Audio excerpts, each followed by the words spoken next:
안녕하세요. 혼자 일해요의 글쓰는 푸들 동구 엄마입니다. 오늘은 제가 여러분들과 함께 재택근무라는 키워드를 가지고 이야기를 조금 나눠보려고 해요.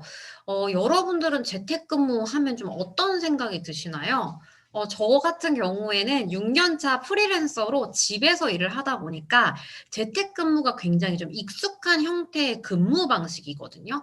그런데 저희가 이제 올해 코로나19가 발발되고 나서 많은 분들이 사전에 준비 없이 아무런 마음의 대비 없이 이제 재택근무를 시작하게 됐잖아요. 그래서 저는 사실 좀 너무 좋다. 재택근무하니까 너무 편하다. 막 이런 이야기가 들려올 줄 알았는데, 그렇지 않고 생각보다 많은 분들이 이 재택근무라는 형태에 대해서 답답함, 불편함을 굉장히 많이 토로하시더라고요. 그래서 이제 그때 처음 알게 됐던 것 같아요. 아, 이게 장점도 있고 단점도 있는데 확실히 내가 예상하지 못한 상태에서 갑작스럽게 근무를 하는 것은 많은 분들한테 좀 어려울 수 있겠다 싶어서 저는 어떻게 재택근무를 계속 진행하고 있는지 그리고 제가 어떻게 해서 적응하게 됐는지에 대해서 자세하게 설명드리도록 하겠습니다. 우선 저는 2015년도 12월부터 프리랜서 기자로 활동을 하기 시작했고요. 대부분 집에서 글을 쓰고 밖에 나가서 취재를 하고 그러다 보니까 자연스럽게 집에서 근무를 하는 시간이 굉장히 길어졌어요. 그래서 처음에 한 초반 1년 정도는 굉장히 애를 먹었었거든요. 다들 똑같이 생각하시겠지만 바로 이러한 이유 때문입니다.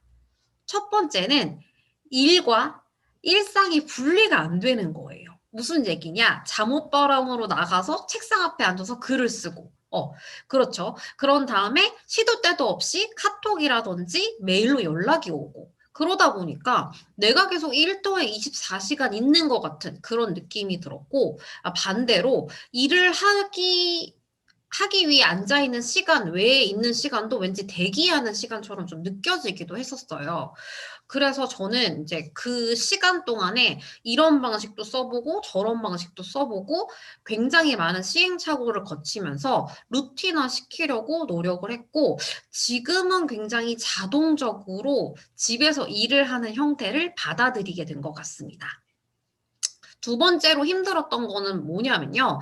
제가 집에서 일을 하는 형태를 당시만 해도 사람들은 논다고 생각을 했던 거예요. 그래서 지인들이라든지 아니면 이제 가족들은 집에 고만 있고 나가서 근무를 해라 이런 식으로 이제 이야기를 하다 보니까 집에서 나는 일을 하고 있는데 막상 일을 하는 모습을 보여주긴 좀 어렵잖아요. 그리고 또 집에서 근무를 하게 되면 상대적으로 편한 복장과 좀 느슨한 자세로 일을 하기 때문에 아, 남들 눈에는 그게 그런 식으로 비춰지는구나 라는 생각을 하면서 그 점이 조금 어려웠던 것 같습니다. 그러면 요 앞서서 제가 말씀드린 거는 단점에 해당되는 것 같고요. 그러면 계속 이제 6년 차로 재택근무를 하는 이유, 장점에 대해서 조금 말씀드려 볼게요. 첫 번째는 저는 일단 서울에 거주하지 않습니다. 그러다 보니까 집에서 서울까지 규칙적으로 가는 형태가 저한테는 맞지 않았어요.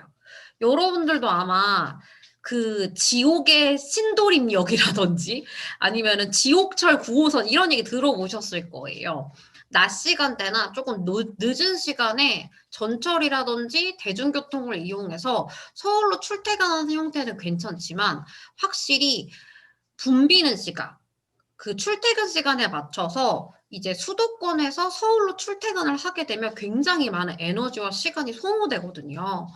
그래서 저는 그런 거를 경험하고 난 후로부터 그런 이동이 필요하지 않은 재택근무를 좋아하게 됐습니다. 그래서 현재는 일이 있을 때만 서울에 가는 형태로 일을 하고 있고요. 그렇지 않을 때는 인천의 자택에서 근무를 하고 있어요. 그래서 저는 그런 이동 시간에 대한 뭔가 시간 낭비라든지 에너지 절약에 대해서 조금 많이 장점이라고 느끼게 됐던 것 같습니다. 자, 두 번째는 뭐냐면요. 어, 아마 반려견이 있으신 분들은 조금 이해를 하실 거예요. 저는 이제 갈색 푸들 동구라는 이름을 가진 반려견을 키우고 있는데요. 강아지 같은 경우에는 하루에 산책을 꼬박 한 번씩은 나가줘야 되거든요.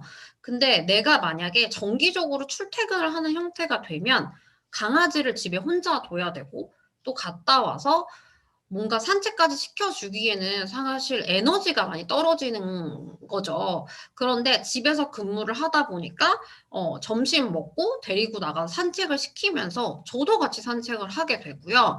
그리고 또 강아지가 외로워하지 않으니까 반려견이 있는 사람으로서는 굉장히 좋다고 느껴졌습니다.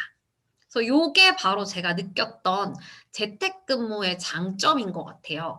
그러면 장점은 최대한 뽑아 먹고 단점은 보완을 해야겠죠. 그러면 제가 앞서 말한 단점 두 가지는 어떻게 극복했는지 방법을 조금 소개해 드리도록 하겠습니다.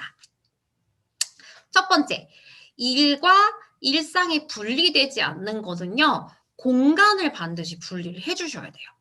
내가 일하는 공간에서 침대가 보이게 되면 자꾸만 눕고 싶고 누우면 잠들고 싶죠.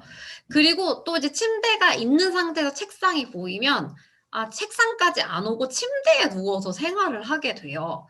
그래서 저는 그 공간을 분리를 했습니다. 제가 현재 거주하고 있는 이제 아파트 같은 경우에는 방 두 개가 딸려 있는 작은 소형 아파트예요.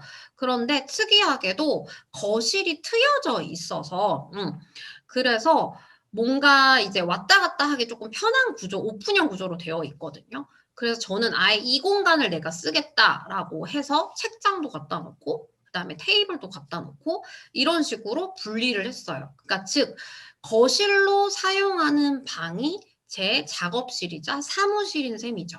그래서 여러분 집안에서도 만약에 남는 방이 있다든지 아니면 유휴 공간이 있다면 꼭 자는 곳이 보이지 않게끔 분리를 해주시면 좋을 것 같습니다.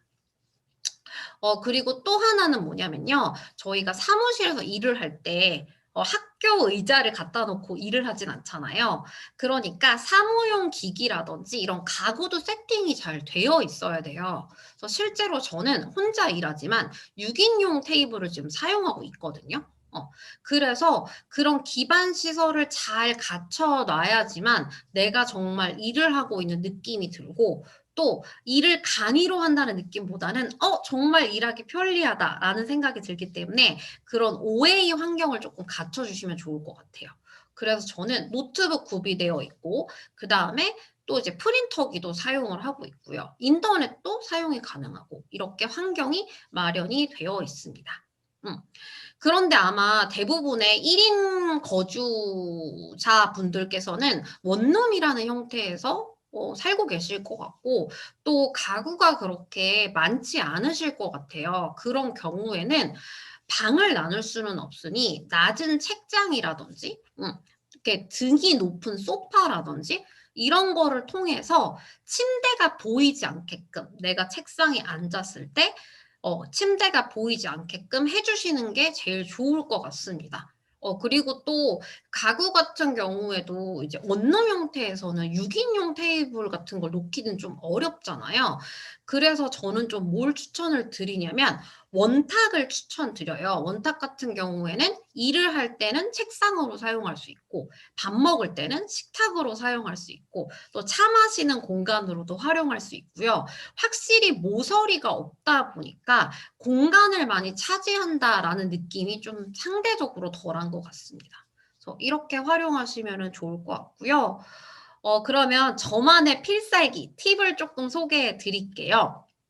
저 같은 경우에는 하루에 어떤 일을 할지 계획표를 짜놓진 않아요. 하지만 할 순서를 정해놓거든요. 뭐 밥을 먹고 산책을 나간 다음에 들어와서 잠깐 쉬었다가 그 다음에 뭐 사무적인 그런 페이퍼 워크 같은 거를 하고 밤에 글쓰기 이런 식으로 순서를 정해놔요. 그래서 내가 어떤 일을 할지 이거 다음엔 이거 다음엔 저거 이런 식으로 순서를 정해 놓으시면 확실히 루틴을 만들기에 조금 편리하신 부분이 있을 것 같습니다. 음. 그렇게 해서 여러분들이 조금 슬기롭게 재택근무하실 수 있는 그런 방법을 조금 알아가셨으면 좋겠고요.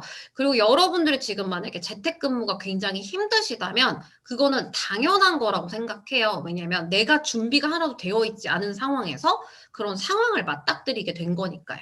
하지만 그 안에 있는 장점을 최대한 즐기면서 뽑아 먹으실 수 있게 그렇게 하신다면 재택근무 익숙해지는데 어렵지 않을 것 같습니다. 그럼 오늘은 간단하게 저의 재택근무 노하우를 조금 소개시켜 드렸고요. 다음 편에도 여러분들이 조금 재미있어 할 만한 또는 조금 뭐 1인 기업가, 프리랜서, 자영업자, 예술가로서 뭔가 필요한 노하우가 있다 소개해 드리겠습니다. 그러면 다음 영상에서 만나요. 제발!